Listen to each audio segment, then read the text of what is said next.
आज हम लोग पढ़ेंगे परागकण के बारे में, परागकोश के बारे में कि परागकोश क्या होता है। परागकोश, परागकोश जो पुष्प होती है, फूल होती है, फूल के ऊपर जैसे ये हो गया,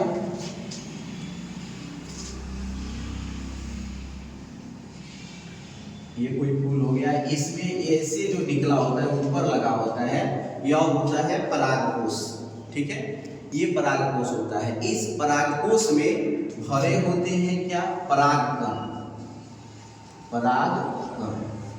और इसी परागकण के बारे में आज हम लोग को अध्ययन करना है कि परागकण क्या होता है। तो जो परागकण होता है, परागकण यह किसके अंदर होता है? परागकोश के अंदर होता है। यानी ये है परागकोश, इसके अंदर ही रहता है परागकण। परागकण छोटे छोटे दाना के जैसे होता है। इसके बारे में हम लोग जानेंगे कि ये जो परागकण होता है यह गोलीय होता है। परागकण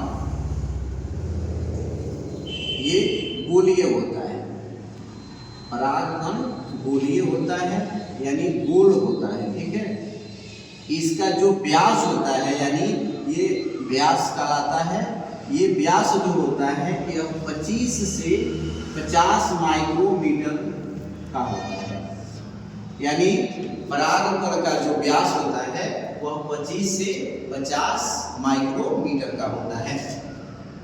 परागकण के ऊपर दो परत पाई जाती है, इसके ऊपर दो परत पाई जाती है।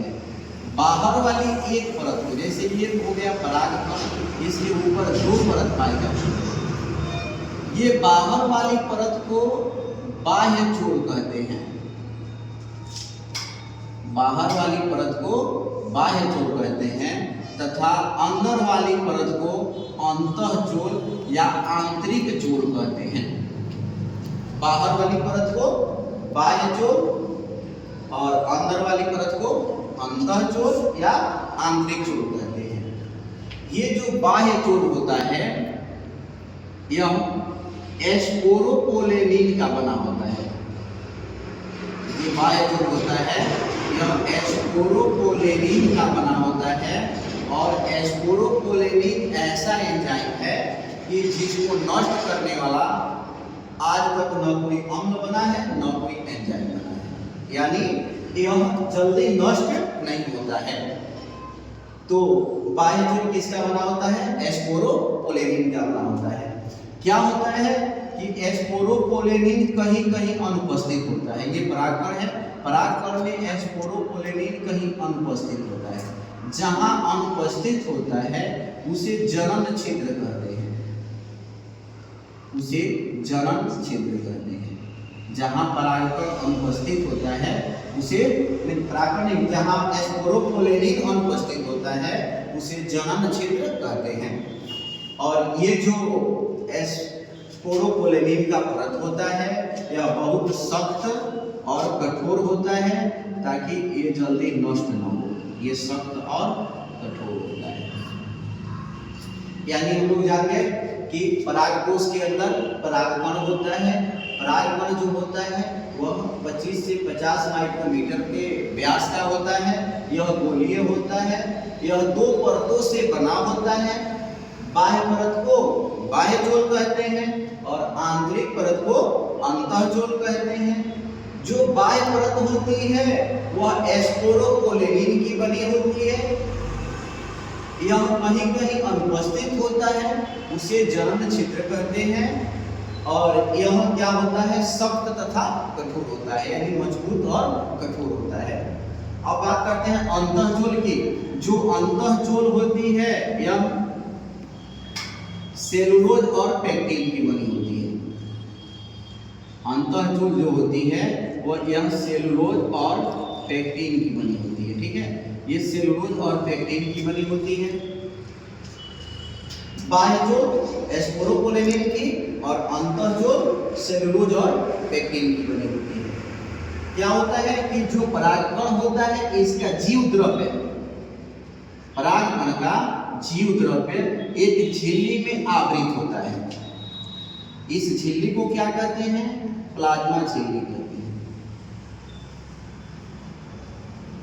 इसको प्लाज्मा झिल्ली कहते हैं। यानी पराग कण का जो जीव द्रव्य होता है वह एक झिल्ली में आवृत होता है, इसे प्लाज्मा झिल्ली कहते हैं। जो इसमें प्लाज्मा यानी जीव द्रव्य में दो कोशिका दिखाई देती है। एक कोशिका बड़ी होती है, जो बड़ी होती है उसे कायिक कोशिका कहते हैं। बड़ी कोशिका को कायिक कोशिका कहते हैं। और जो कायिक कोशिका होती है इसमें प्रचुर मात्रा में खाद्य भंडार होता है। प्रचुर मात्रा में खाद्य भंडार होता है। यानी इसमें दो कोशिका दिखाई देती है। एक कोशिका बड़ी होती है जो कायिक कोशिका कहलाती है, इसमें प्रचुर मात्रा में खाद्य भंडार होता है।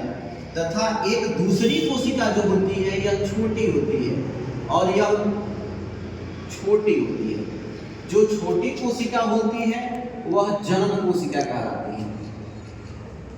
दूसरी छोटी कोशिका जनन कोशिका कहलाती है। यह कहाँ रहती है? तो ये कायिक कोशिका में तैरते रहती है। यानी दूसरी छोटी कोशिका जनन कोशिका कहलाती है और यह कायिक कोशिका में तैरते रहती है और इसके खाद्य भंडार को खा करके अपना जीवन यापन करती है। यानी इसके जो खाद्य भंडार इसके पास है, कायिक कोशिका के पास, इसके खाद्य भंडार को खा करके अपना जीवन यापन करती है। तो ये रहा पराग कण का संरचना।